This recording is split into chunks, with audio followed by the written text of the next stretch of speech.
नमस्कार प्रिय बंधुओं, पीसी क्लासेज के ऑनलाइन प्लेटफॉर्म पर सभी भाई बहनों का स्वागत है। विद्यार्थियों, अपन हिंदी साहित्य के इतिहास में हिंदी साहित्य इतिहास लेखन की परंपरा में आज आचार्य रामचंद्र शुक्ल के बारे में अध्ययन करेंगे। किनके बारे में अध्ययन करेंगे दोस्तों? आज आचार्य रामचंद्र शुक्ल। पिछली क्लास में अपन ने आचार्य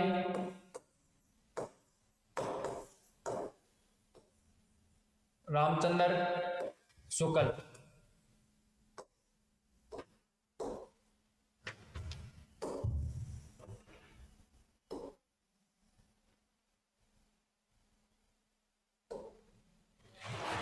आचार्य रामचंद्र शुक्ल का अध्ययन कर रहे हैं। पिछले क्लास में अपन मिश्र बंधु के बारे में पढ़ा था। मिश्र बंधुओं में थोड़ा सा मैं आपको रिवाइज करा देता हूं कि मिश्र बंधु थे, तीन भाई थे, गणेश बिहारी मिश्र, श्याम बिहारी मिश्र और सुखदेव बिहारी मिश्र। और इन्होंने जो ग्रंथ लिखा था उसका नाम था मिश्र बंधु विनोद। ये ग्रंथ 4 भागों में प्रकाशित हुआ दोस्तों। प्रथम 3 भाग 1913 में प्रकाशित हुए और चौथा भाग 1934 ईस्वी में प्रकाशित हुआ। इस ग्रंथ में कुल कवियों की संख्या लगभग 5000 थी। ये ग्रंथ कालक्रम पद्धति के आधार पर लिखा गया था और ग्रंथ की भाषा थी वो दोस्तों हिंदी भाषा थी। और एक अन्य जो ग्रंथ था जो जिसका निर्माण मिश्र बंधु ने किया था उसका नाम था हिंदी नवरत्न। और ये पुस्तक 1910 ईस्वी में लिखी गई थी। इस पुस्तक में 9 कवियों के बारे में बताया गया दोस्तों। और इस प्रकार जो मिश्र बंधु विनोद जो ग्रंथ था वो 4 भागों में प्रकाशित था। इसी प्रकार दोस्तों आज आचार्य रामचंद्र शुक्ल को लेकर के अपन चलते हैं। इसको आचार्य रामचंद्र शुक्ल, इनके ग्रंथ का नाम सबसे पहले आता है ग्रंथ।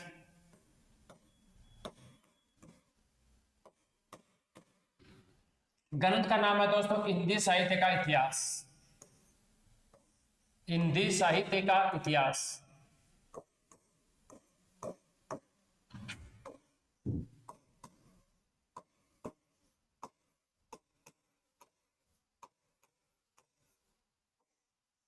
हिंदी साहित्य का इतिहास।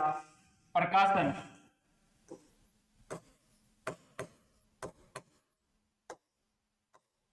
1929 ईस्वी में इसका प्रकाशन हुआ दोस्तों। प्रकाशक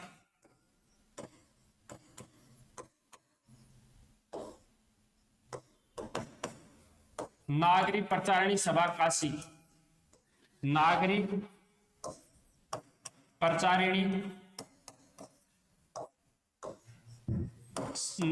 प्रचारिणी सभा काशी। इसकी स्थापना दोस्तों 1893 ईस्वी में हुई थी। काशी में नागरी प्रचारिणी सभा थी, इसकी स्थापना काशी में हुई थी। काशी कह सकते हैं, वाराणसी कह सकते हैं या बनारस, तीनों एक ही नाम है। और इस नागरी प्रचारिणी सभा की स्थापना काशी में 1893 ईस्वी में हुई थी दोस्तों। अब देखो दोस्तों, जो आचार्य रामचंद्र शुक्ल का हिंदी साहित्य का जो ग्रंथ है हिंदी साहित्य का इतिहास, इसका प्रकाशन 1929 ईस्वी में हुआ था दोस्तों। 1929 ईस्वी में। और ये क्वेश्चन बहुत एग्जामों में पूछा गया दोस्तों। DSS B PGT में पूछा गया, यूपी PGT में भी पूछा गया था। ये यूपी PGT और दिल्ली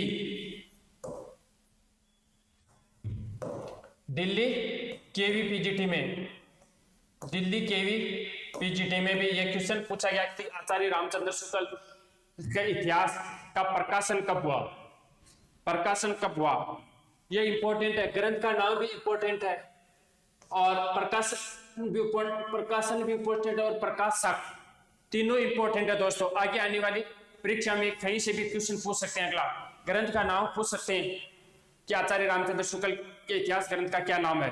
तो हिंदी साहित्य का इतिहास। प्रकाशन 1929 ईस्वी में हुआ। प्रकाशक कौन है? नागरी प्रचारिणी सभा काशी। कौन है? नागरी प्रचारिणी सभा काशी दोस्तों। अब आती है भाषा।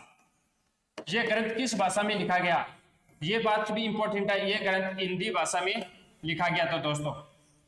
अपने भारत से दो ही लेखक हैं जो बाहर के हैं, एक तो गार सदेतासी और एक है गिरियसन।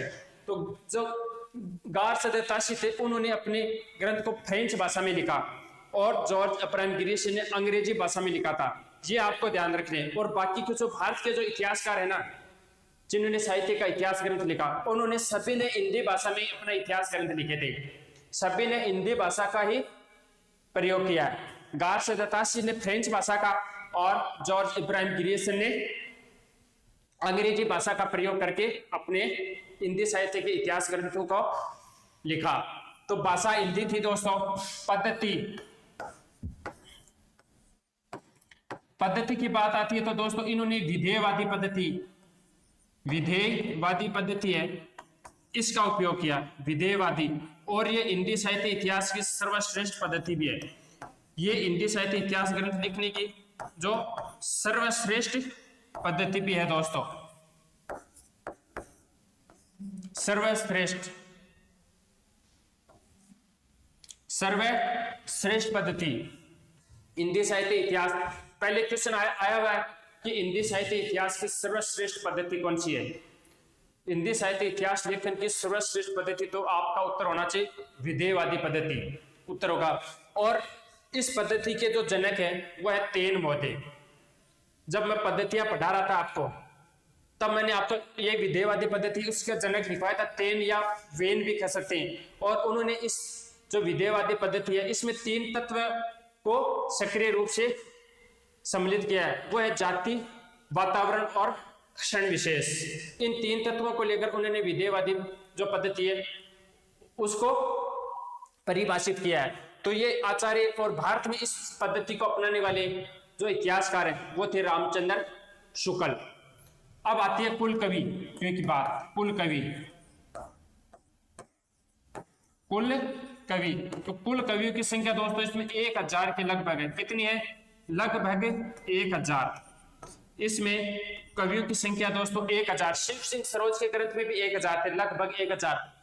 तो आचार्य शुक्ल और शिव सिंह सेंगर इन दोनों के ग्रंथों में ही कवियों की संख्या समान है, लगभग 1000।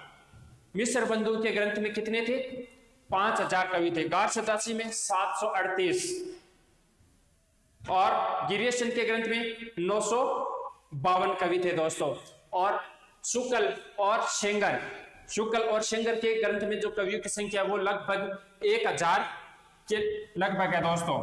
तो ये इसकी पद्धति, ये भी इंपॉर्टेंट है दोस्तों। पद्धति भी यहां से भी क्वेश्चन पूछ सकता कि आचार्य रामचंद्र शुक्ल ने किस पद्धति का अनुसरण करते हुए अपने इतिहास ग्रंथ को लिखा। तो इनके ग्रंथ का नाम है हिंदी साहित्य का इतिहास। प्रकाशन 1929 ईस्वी में हुआ दोस्तों, इंपॉर्टेंट। प्रकाशक नागरी प्रचारिणी सभा काशी, इसकी स्थापना 1893 में हुई थी। इस ग्रंथ की जो भाषा है वो हिंदी भाषा में लिखा गया है। पद्धति विधेयवादी पद्धति है जो हिंदी साहित्य इतिहास लेखन की सर्वश्रेष्ठ पद्धति है ये। और कुल कवि कितने हैं दोस्तों? 1000। इसमें लगभग 1000 कवि है दोस्तों। अब दोस्तों आगे चलते हैं अपन। नोट लगा करके मैं बता रहा हूं आपको, इंपॉर्टेंट चीज है। नोट नंबर 1, ये ग्रंथ सर्वप्रथम 1927 ईस्वी में हिंदी साहित्य का विकास नाम से लिखा गया था, परंतु इसका प्रकाशन नहीं हुआ। यह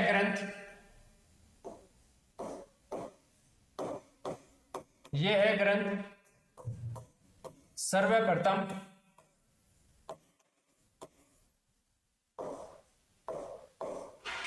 1927 ईस्वी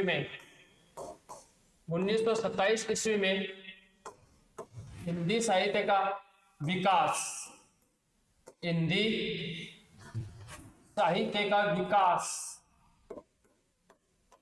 या विकास अब लिख रहा हूं दोस्तों मैं, हिंदी साहित्य का विकास, हिंदी साहित्य का विकास। यह है ग्रंथ सर्वप्रथम 1927 ईस्वी में हिंदी साहित्य का विकास नाम से लिखा गया था, नाम से लिखा गया था, नाम से लिखा गया था, परंतु इसका प्रकाशन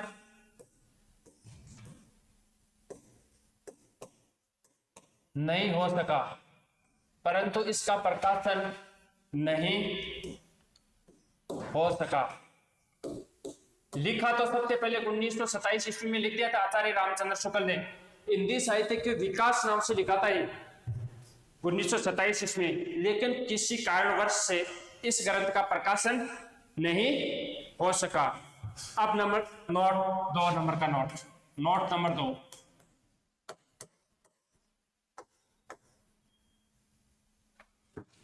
आगे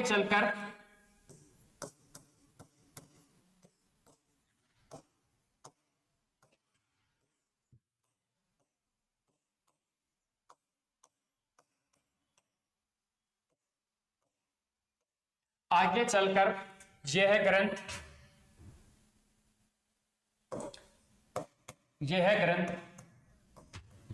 काशी नागरी प्रचारणी सभा काशी, यह ग्रंथ नागरी प्रचारणी सभा,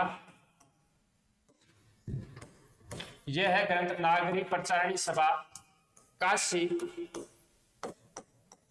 कब हुई थी? इसकी स्थापना 1893 ईस्वी में। यह ग्रंथ आगे चलकर नागरी प्रचारणी सभा काशी द्वारा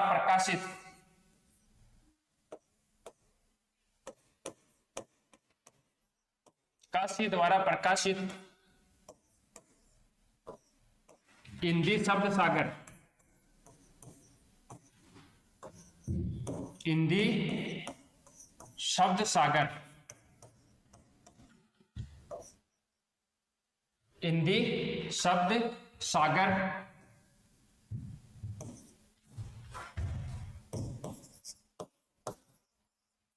हिंदी शब्द सागर की भूमिका के रूप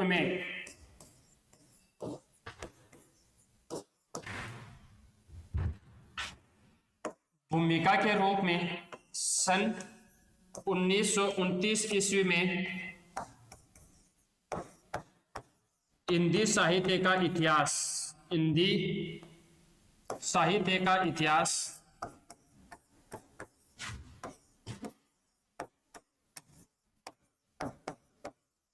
हिंदी साहित्य का इतिहास नाम से लिखा गया था, नाम से लिखा गया था। आगे दोस्तों आपको बात समझ में कि सर्वप्रथम ये जो ग्रंथ है ये 1927 ईस्वी में हिंदी साहित्य का विकास नाम से लिखा गया था, लेकिन इसका प्रकाशन नहीं हो सका।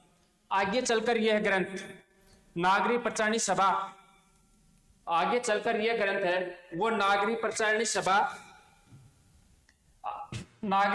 सभा काशी द्वारा प्रकाशित हिंदी शब्द सागर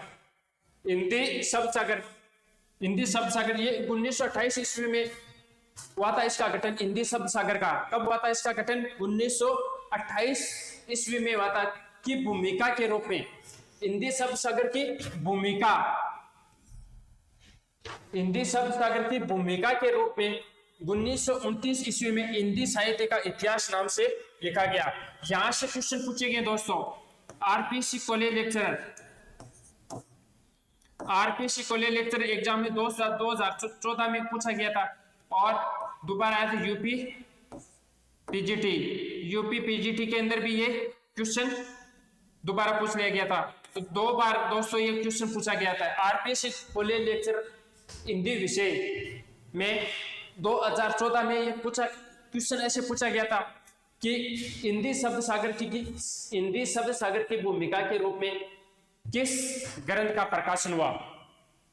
हिंदी शब्द सागर की भूमिका के रूप में किस ग्रंथ का प्रकाशन वाह, क्वेश्चन ऐसे पूछा गया। तो दोस्तों ये इंपॉर्टेंट है, नंबर 2 देखो और 1 दोनों नोट इंपॉर्टेंट है ये। आगे चलकर ये नागरी प्रचारणी सभा काशी, नागरी प्रचारणी सभा काशी इसकी स्थापना 1893 में हुई थी। द्वारा प्रकाशित हिंदी शब्द सागर की भूमिका, हिंदी शब्द सागर क्या है, हिंदी शब्द सागर, इसकी स्थापना 1928 ईस्वी में हुई थी। हिंदी शब्द सागर की भूमिका के रूप में सन 1929 ईस्वी में हिंदी साहित्य का इतिहास नाम से लिखा गया था। ये ग्रंथ हिंदी साहित्य का इतिहास नाम से ये ग्रंथ लिखा गया था। हिंदी साहित्य के इतिहास नाम से प्रकाशित हुआ, लिखा नहीं प्रकाशित, हिंदी साहित्य के इतिहास नाम से प्रकाशित हुआ।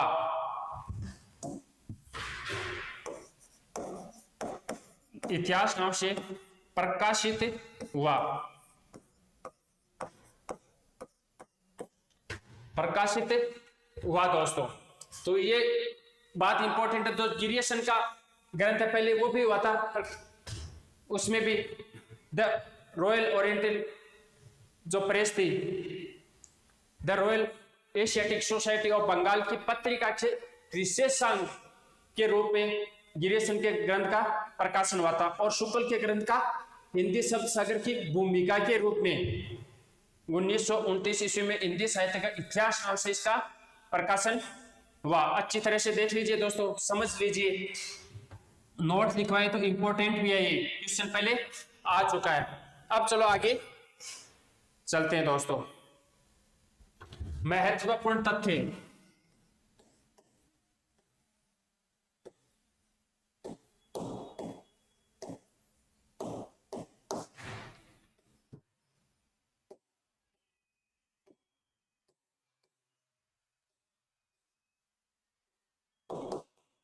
इस ग्रंथ से जो महत्वपूर्ण तथ्य है वो दोस्तों, ग्रंथ से संबंधित महत्वपूर्ण तथ्य है जो एग्जाम में आए भी जा चुके हैं कुछ तथ्य, और कुछ परीक्षा की दृष्टि से इंपॉर्टेंट भी है, वो लिखवाऊंगा मैं दोस्तों आपको। नंबर 1, शुक्ल ने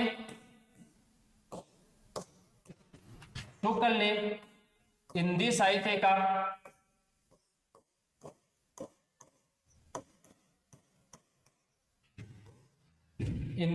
का पहला क्रमबद्ध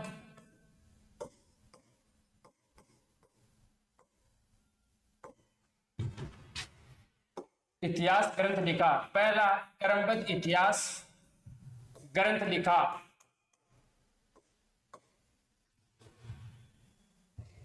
इतिहास ग्रंथ लिखा एवं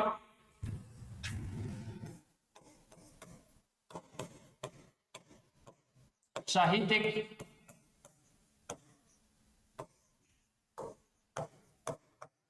आलोचनात्मक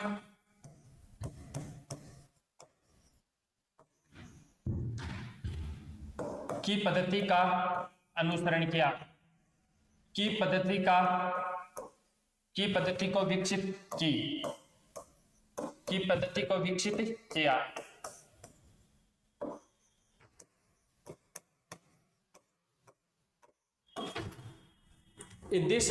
आचार्य शुक्ल ने हिंदी साहित्य का पहला क्रमबद्ध इतिहास ग्रंथ लिखा। पहला क्रमबद्ध रूप से जो इतिहास ग्रंथ लिखने का जो शैली है वो आचार्य रामचंद्र शुक्ल को जाता है दोस्तों।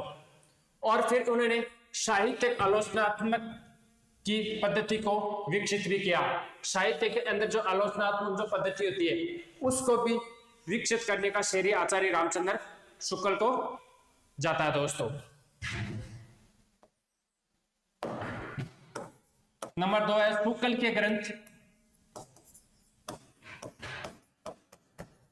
के ग्रंथ का आरंभ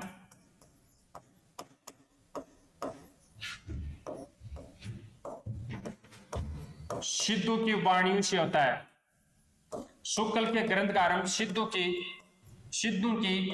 वाणियों से होता है। सिद्धू की वाणियों से होता है।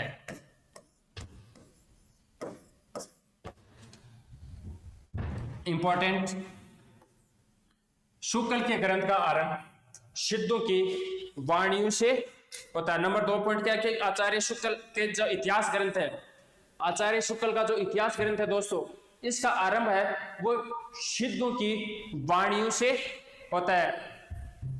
सिद्धों की वाणियों से होता है दोस्तों इसके ग्रंथ का प्रारंभ।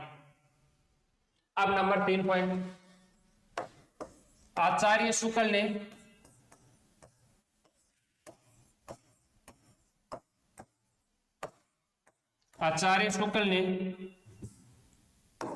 सिद्ध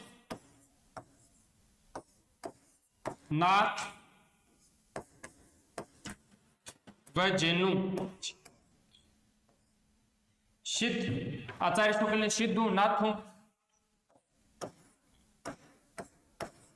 व आचार्य शुक्ल ने सिद्धों, नाथों व जैनु के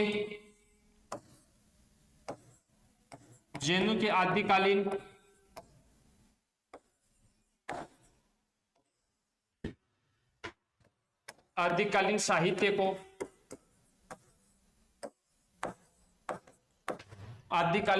को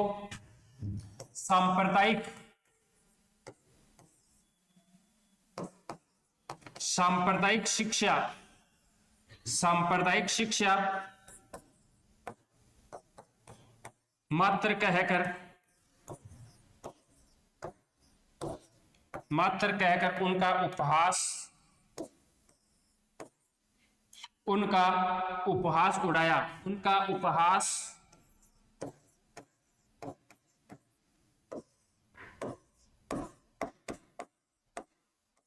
उड़ाया एवं अपने इतिहास ग्रंथ में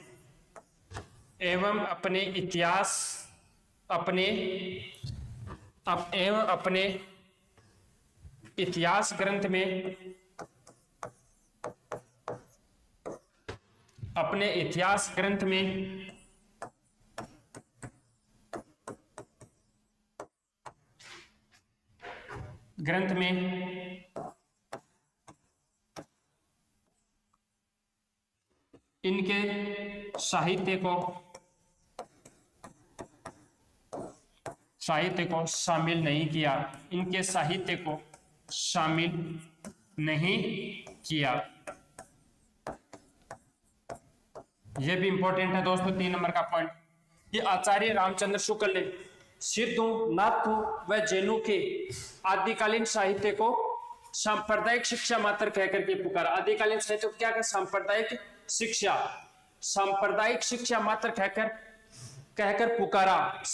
शिक्षा मात्र कहकर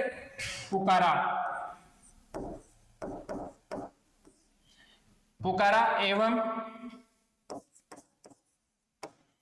उनका उपहास उड़ाया तथा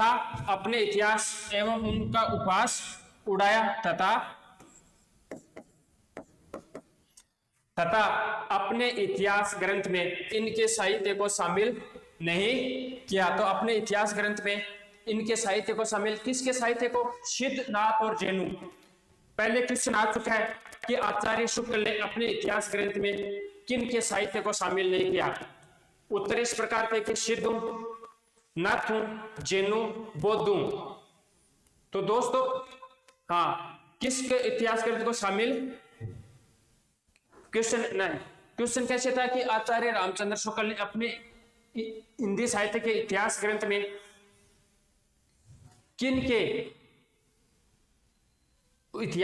में किनके साहित्य को शामिल नहीं किया। तो वो था सिद्धों, नाथों, जैनों और 4 नंबर पर था उपयुक्त सभी। 4 नंबर पर क्या था? उपयुक्त सभी। तो इनके साहित्य को सांप्रदायिक शिक्षा मात्र कहकर के पुकारा आचार्य शुक्ल ने। सिद्धों, नाथों एवं जैन, इनके साहित्य को सांप्रदायिक शिक्षा मात्र कहा और इनके साहित्य ग्रंथों को अपने इतिहास ग्रंथ में सम्मिलित नहीं किया। इनके द्वारा जो लिखे गए जो वाणियां थी उनको इतिहास ग्रंथ में शुक्ल जी ने शामिल नहीं किया। बौद्धों का जो साहित्य था उसको तो शुक्ल जी ने शामिल किया था। बौद्ध धर्म से संबंधित जो साहित्य था उसको आचार्य रामचंद्र शुक्ल ने अपने इतिहास ग्रंथ में शामिल किया था, लेकिन इनके साहित्य को शुक्ल जी ने शामिल नहीं किया। अब नंबर आगे 4,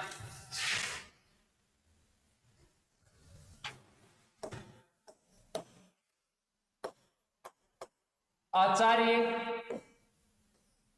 महावीर प्रसाद द्विवेदी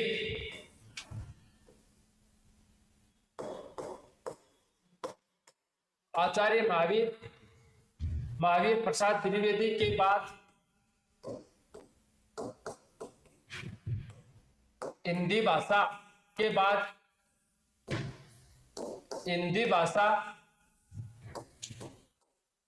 एवं साहित्य हिंदी भाषा एवं साहित्य के क्षेत्र में सबसे महत्वपूर्ण योगदान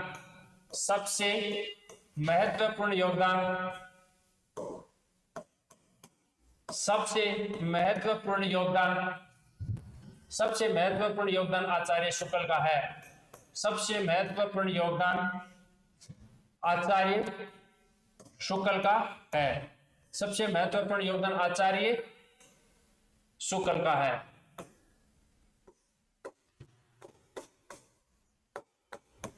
तो विद्यार्थियों कि आचार्य जो महावीर प्रसाद द्विवेदी थे, इनका जन्म 1864 ईस्वी में दौलतपुर गांव जिला रायबरेली राज्य यूपी में हुआ था।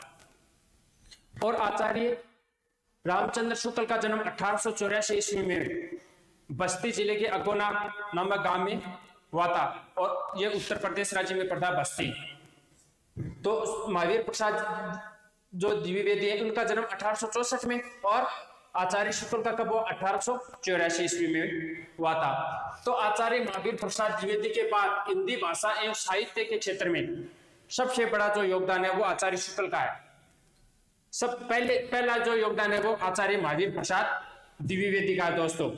और तो दूसरा जो योगदान है दो नंबर पर है, वह आचार्य रामचंद्र शुक्ल आते हैं। तो हिंदी भाषा और साहित्य के क्षेत्र में सबसे बड़ा योगदान तो महावीर प्रसाद द्विवेदी का है, एवं उसके बाद जो महत्वपूर्ण योगदान है वो आचार्य शुक्ल का है।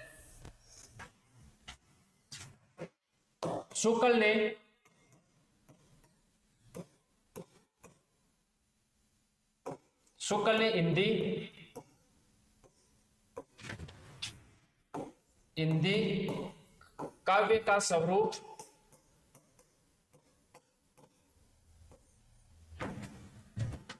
आधुनिक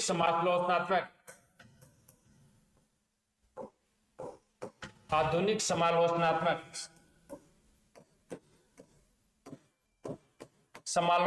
का अर्थ होता गुण एवं दोषों के द्वारा वर्गीकरण। समालोचनात्मक का अर्थ हो गया गुण और दोषों के द्वारा वर्गीकरण करना, उसमें गुण भी देखना और दोष भी देखना। तो शुक्ल ने हिंदी काव्य का स्वरूप आधुनिक समालोचनात्मक दृष्टिकोण एवं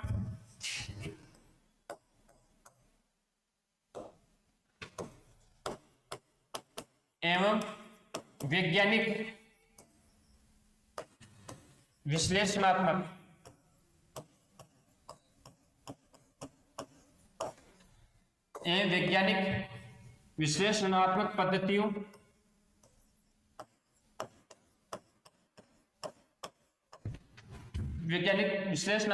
पद्धतियों के अनुसरण पर किया।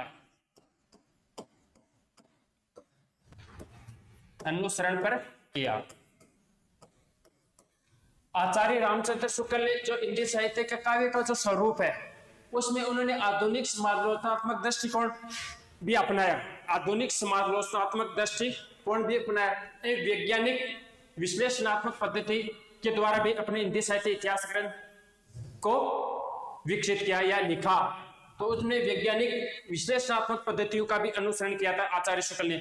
और गुण और दोष, समालोचनात्मक गुण और दोषों की परख किया हुआ ग्रंथ, गुण और दोषों की परख किया हुआ जो ग्रंथ लिखा होता है उसको कहते हैं समालोचनात्मक दृष्टिकोण। अब नंबर 6, शुक्ल जी रीतिकाल का विभाजन नहीं कर सके, रीतिकाल का विभाजन नहीं कर सके। शुक्ल जी रीतिकाल का विभाजन नहीं कर सके। आचार्य रामचंद्र शुक्ल है वो रीतिकाल का विभाजन नहीं कर सके। शुक्ल जी ने रीतिकाल का विभाजन नहीं किया या कर सके वो आचार्य रामचंद्र। नंबर 7,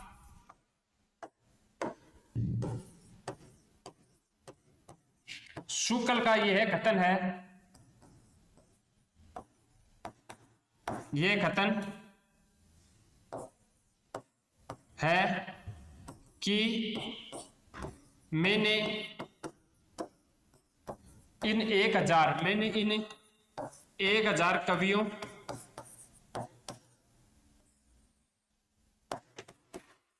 के लिए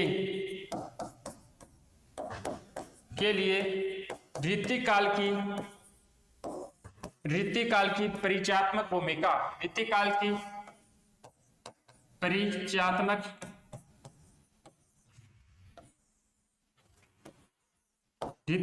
परिचयात्मक भूमिका प्राय मिश्र बंधु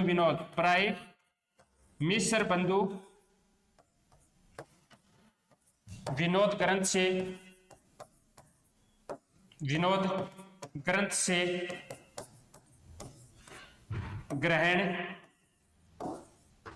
की।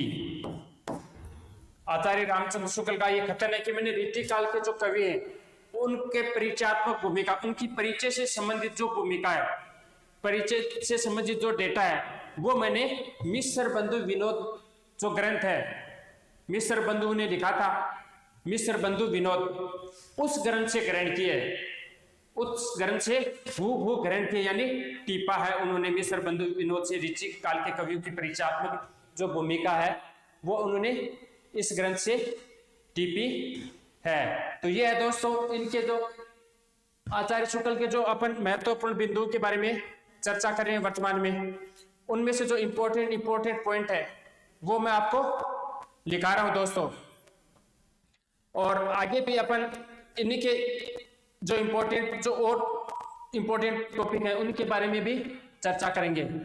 तो आचार्य जो रामचंद्र शुक्ल है इन्होंने जो अपने हिंदी साहित्य का जो इतिहास ग्रंथ लिखा, इन्होंने इनमें कवियों की एक निश्चित संख्या रखी। इन्होंने भी मिश्र बंधु के द्वारा 5000 कवि शामिल नहीं किए, बल्कि इन्होंने लगभग 1000 कवियों को शामिल किया। अर्थात इन्होंने उन्हीं कवियों को ही अपने इतिहास ग्रंथ में स्थान दिया जो साहित्य के विकास में उनका योगदान था, जिनका हिंदी साहित्य के विकास में विशेष योगदान था। उन्हीं कवियों को इन्होंने अपने इतिहास ग्रंथ में शामिल किया था आचार्य रामचंद्र शुक्ल ने।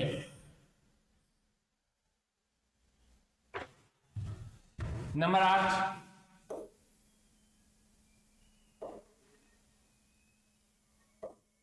8 दोस्तों, आचार्य शुक्ल ने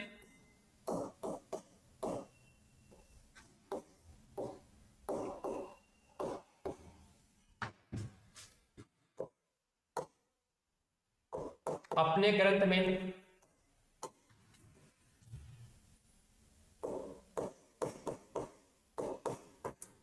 युगीन प्रवृत्तियों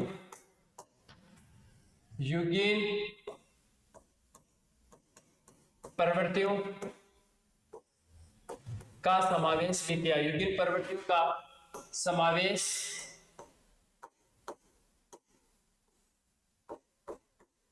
भी कि आचार्य रामचंद्र शुक्ल ने अपने हिंदी साहित्य के इतिहास ग्रंथ में, आचार्य रामचंद्र शुक्ल ने अपने हिंदी साहित्य का जो इतिहास ग्रंथ है इसमें युगीन प्रवृत्तियों का जो समावेश है वो भी किया। अब नंबर 2, शुक्ल ने आदिकाल का नाम वीरगाथा काल, शुक्ल ने आदिकाल का नाम वीरगाथा काल,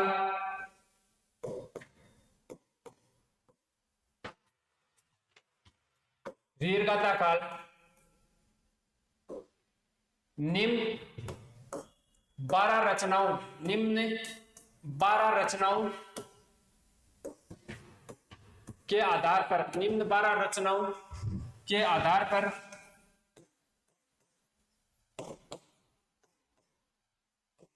पर किया, जिनमें से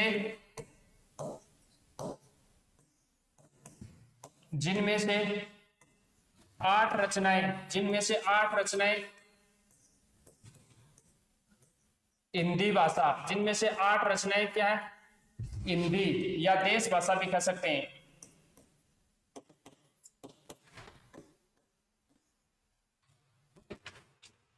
हिंदी भाषा में रचित हैं, हिंदी भाषा में रचित हैं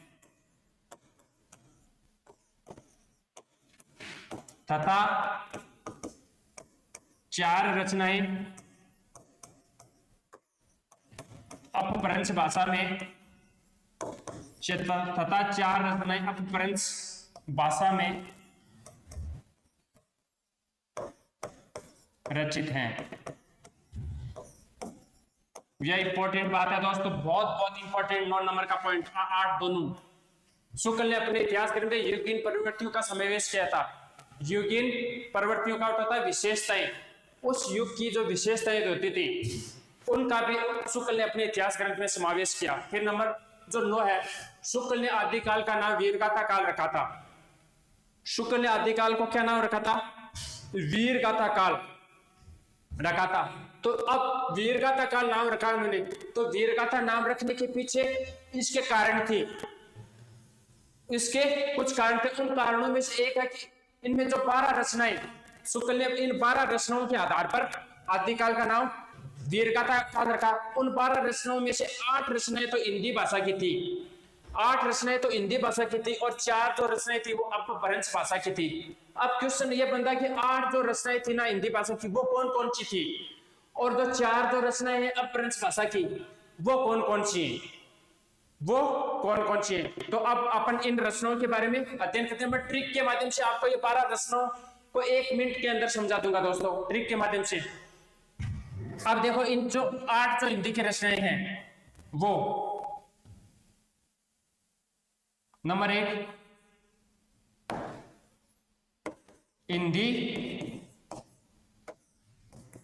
हिंदी की 8 रचनाएं, हिंदी की 8 रचनाएं कौन सी है, हिंदी की दो दोस्तों जो 8 रचनाएं हैं वो कौन कौन सी हैं। देखो आगे वाले पेज पर पूरा ही समझा दूंगा। हिंदी की जो 8 रचनाएं हैं वो, इसकी जो ट्रिक है दोस्तों, ट्रिक के माध्यम से ही अपन पता लगा सकते तुरंत। वो है 2 जने 4 पैर की खूबी का वर्णन, 2 जने 4 पैर की खूबी का वर्णन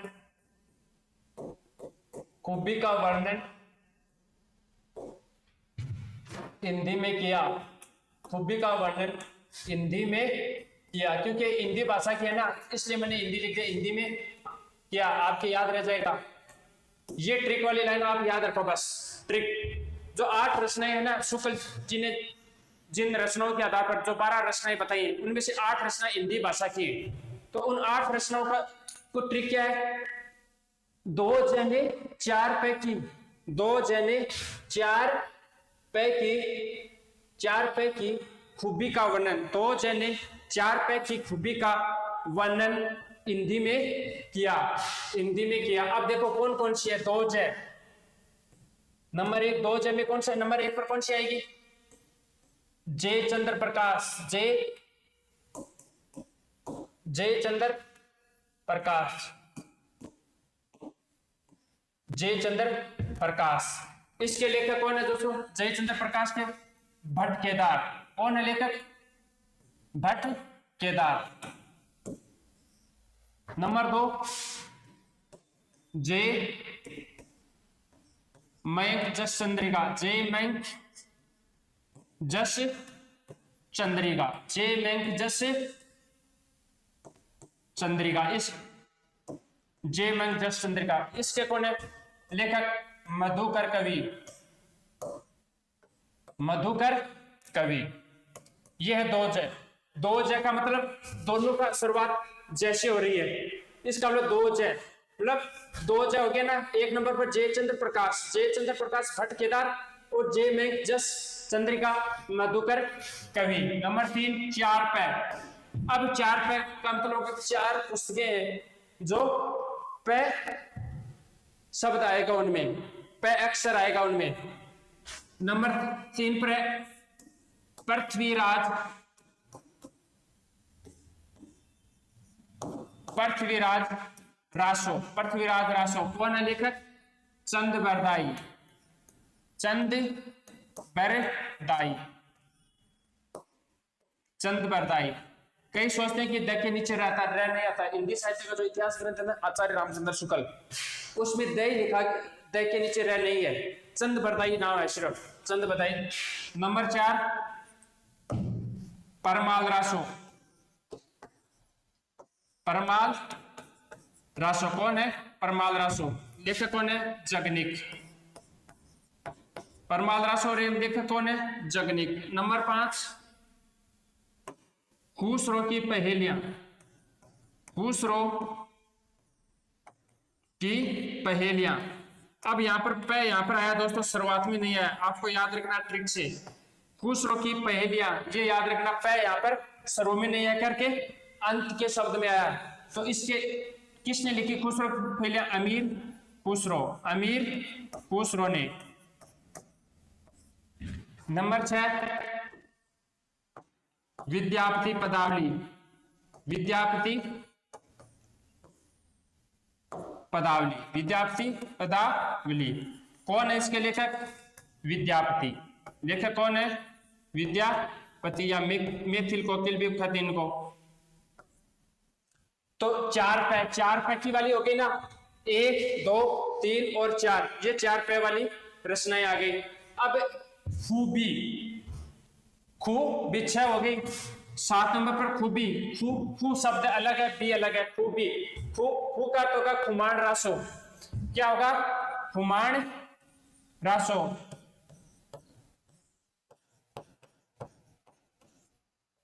खुमाण रासो। लेखक है दलपति विजय, दलपति विजय। खुमाण रासो के लेखक कौन है? दलपति विजय। और अंतिम जो 8वीं रचना हिंदी की, वो बी का अर्थ होगा बिसलदेव रासो।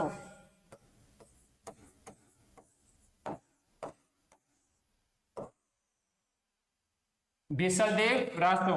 सबसे पहले 12 मासा वर्णन बिसलदेव रासो में मिलता है दोस्तों। नरपति नालय, नरपति नालय है, इसके लेखक कौन है? नरपति नालय। तो ये है दोस्तों जो हिंदी की लिखी जो 8 पुस्तकें हैं, खुमाण रासो, दलपति विजय, नरपति नालय को कौन है? ये बिसलदेव रासो है किसकी?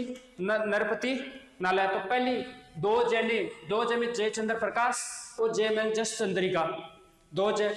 4 पे पृथ्वीराज रासो, परमाल रासो, खुसरो की पहेलियां और विद्यापति पदावली। खूबी दोनों अलग अलग है, खूबी। तो खू का खुमाण रासो, खुमाण रासो और बिसलदेव रासो। तो ये जो 8 पुस्तकें हैं वो दोस्तों हिंदी भाषा में लिखी गई थी। क्वेश्चन पूछ लिया आपको कि शुक्ल द्वारा रचित, शुक्ल ने आदिकाल का नाम वीरगाथा काल रखा, वो जिन 12 रचनाओं के आधार पर रखा, उनमें से कौन सी पुस्तक इसमें शामिल नहीं है? तो एक तो जो 12 पुस्तकें उनके नाम याद रहने चाहिए आपको, उनके नाम याद रहने चाहिए। एक दूसरी बात यह कि हिंदी की कौन सी 8 और अपभ्रंश की कौन सी है, ये भी आपको याद रखना। तो इस ट्रिक के माध्यम से ये 8 तो हिंदी की हो गई, कौन सी? हिंदी की हो गई ये 8 पुस्तकें। तो दो जने 4 पे की खूबी का वर्णन हिंदी में किया, तो ये कितनी होगी? 8 हिंदी की हो गई। अब जो नंबर 2 पर है अपभ्रंश भाषा की रचनाएं। अपभ्रंश भाषा की रचनाएं, अपभ्रंश भाषा की 4 रचनाएं। अब अपभ्रंश भाषा की तो 4 रचनाएं, वो कौन कौन सी है दोस्तों? देखो, पहले तो हमने हिंदी भाषा की जो 8 रचनाएं उनका अध्ययन कर लिया। अब अपभ्रंश भाषा की जो 4 रचनाएं उनका अध्ययन करेंगे और ट्रिक से। क्या करेंगे? ट्रिक से। दो की ने अमीर की विजय का वर्णन, दो की ने अमीर की विजय का वर्णन अपभ्रंश में किया। अमीर की विजय का वर्णन अपभ्रंश में किया। अपभ्रंश में किया। दो की ने अमीर की विजय का वर्णन। ये 4 पुस्तकें हो गई दोस्तों। दो तो किससे शुरुआत होगी? 2 पुस्तकों का पहला जो अक्षर है वो किससे स्टार्ट होगा? एक पुस्तक अमीर और दूसरी विजय। तो दो की ने अमीर की विजय का वर्णन अपभ्रंश में किया। ये ट्रिक है। नंबर 1, कीर्ति लता किसने लिखी? विद्यापति ने।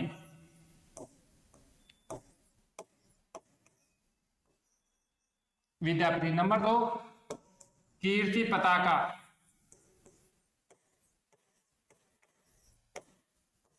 ये भी विद्यापति ने लिखी।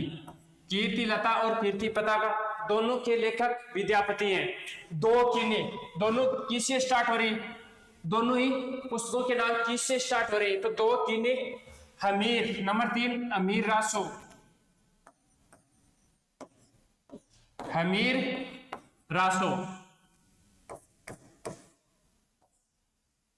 अमीर रासो और दो, फिर चौथी है विजयपाल रासो।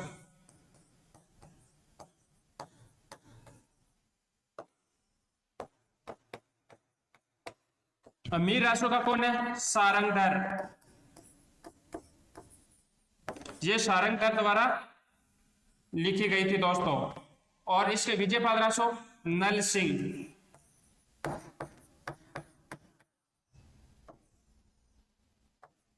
इसका लेखक कौन है? नल सिंह। तो ये दोस्तों जो अपभ्रंश भाषा की जो 4 रचनाएं, अपभ्रंश भाषा की तो 4 रचनाएं, उसमें नंबर 1 कीर्ति लता और कीर्ति पताका। दो की ने तो कीर्ति लता और कीर्ति पताका पहला अक्षर किससे स्टार्ट हो रहा है? दोनों के लेखक विद्यापति हैं। हमीर, तो फिर 3 नंबर पर है अमीर रासो। 3 नंबर पर कौन से है दोस्तों? अमीर रासो के लेखक सारंगधर है और विजयपाल रासो के नल सिंह है दोस्तों। विजयपाल रासो के लेखक कौन है दोस्तों? नल सिंह। अब देखो दोस्तों, नोट लगा करके एक अच्छी बात दिखा रहा हूं मैं आपको। जो पिछले 2022 में इस आरपीसी द्वारा स्कूल व्याख्याता की परीक्षा हुई थी, उसमें हिंदी के पेपर में एक क्वेश्चन आया था। यहीं से हिंदी के पेपर में एक यही से क्वेश्चन आया था। और 2 क्वेश्चन की भाषा थी, वो क्या थी दोस्तों? कि आरपीसी ने पूछा कि कीर्तिलता किस भाषा में लिखी गई है? तो वहां अपभ्रंश भाषा भी था और अवट भाषा भी था, दोनों ऑप्शन में थे। इसलिए दोस्तों ये ध्यान में रखो कि अगर कीर्तिलता और कीर्ति पताका दोनों ही रचना अपभ्रंश भाषा में लिखी गई हैं, लेकिन ऑप्शन में अवट भी आ जाए तो प्रथम वरीयता अवट को ही देनी है। क्योंकि जो सबसे नजदीक जो भाषा होगी ना, जिस पुस्तक भाषा का जो विकास क्रम है वो जैसे संस्कृत, पाली, प्राकृत, अपभ्रंश, अवहट, तो ये जिस जो भाषा सबसे नजदीक होगी, अवहट नजदीक है, अवहट है वो ग्रंथ की भाषा के नजदीक। अपभ्रंश बाद में आती है। अगर अवहट ऑप्शन में नहीं होता तो अपभ्रंश आता उत्तर, लेकिन अवहट भी दे रखा था और अपभ्रंश भी दे रखा, तो अवहट आरपीसी ने उत्तर अवहट माना और आपको भी अवहट ही करना। अगर एक आ जाए अपभ्रंश तो अपभ्रंश हो गया, अगर अवहट आ गया अकेला तो अवहट हो गया। लेकिन अपभ्रंश और अवहट अगर दोनों आ जाएं एक साथ तो पहली वरीयता वो दोस्तों आपको अवहट में देनी, अवट भाषा को देनी है। देखो नोट लगा करके,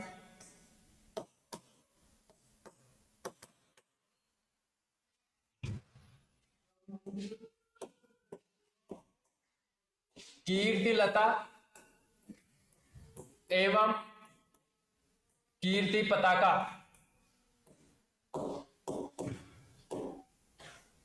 कीर्ति पताका दोनों रचनाएं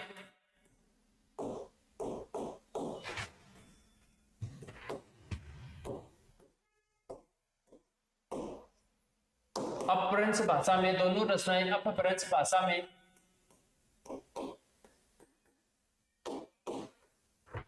रचित हैं, रचित हैं। लेकिन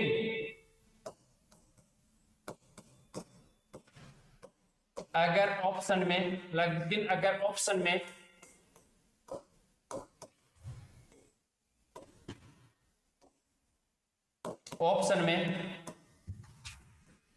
अपभ्रंश व अवहट, अपभ्रंश व अवहट दोनों एक साथ आ जाएं, दोनों एक साथ आ जाएं, दोनों एक साथ आ जाएं,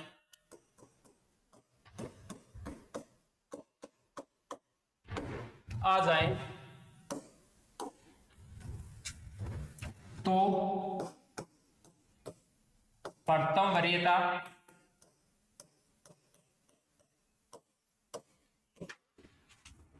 अवहट को देनी है, प्रथम वरीयता अवहट भाषा को देनी है, अवहट भाषा को देनी है। आरपीएससी स्कूल व्याख्याता, आरपीएससी व्याख्याता स्कूल व्याख्याता की जो एग्जाम हुई थी 2022 में दोस्तों, इसमें ये क्वेश्चन पूछ लिया आरपीएससी ने कि कीर्तिलता किस भाषा में रचित है। अपभ्रंश और अवहट दोनों थे, तो आप अगर अपभ्रंश और अवहट दोनों ऑप्शन में हो तो आपको प्रथम वरीयता अवहट भाषा को ही देनी है। ये ध्यान रखना है इसके बारे में, इस नोट को अच्छी तरह ध्यान रखना इंपॉर्टेंट है ये दोस्तों नोट।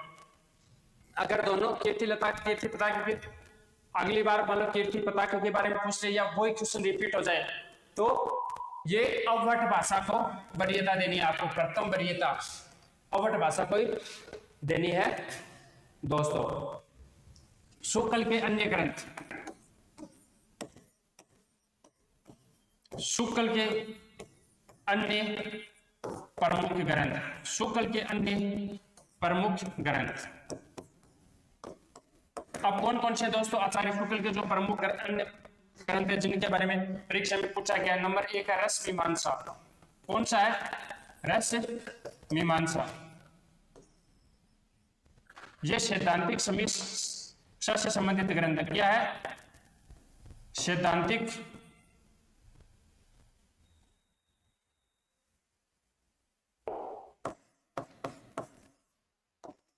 सैद्धांतिक समीक्षा से संबंधित यह ग्रंथ है दोस्तों। और दूसरा है चिंतामणि। दूसरा कौन सा दोस्तों? चिंतामणि। 4 भाग हैं दोस्तों इसकी। चिंतामणि कितने भागों में विभक्त है दोस्तों? 4 भाग। और ये निबंध है इनका। चिंतामणि का जो रूप है वो क्या है? निबंध का है, ये निबंध है ये चिंतामणि। 4 भागों में विभाजित है।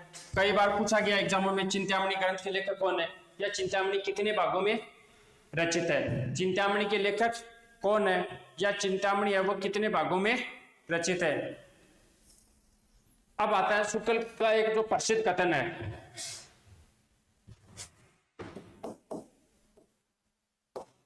आचार्य रामचंद्र शुक्ल जी का प्रसिद्ध कथन है जो पूछा गया पहले एग्जाम में।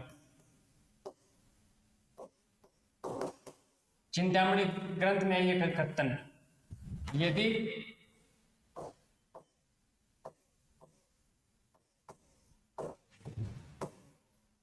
प्रबंध काव्य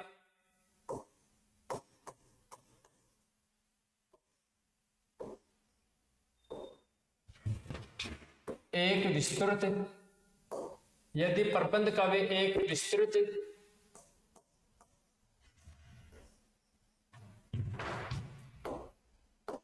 वनस्थली है, यदि प्रबंध काव्य एक विस्तृत वनस्थली है तो यदि प्रबंध काव्य एक विस्तृत वनस्थली है तो मुक्तक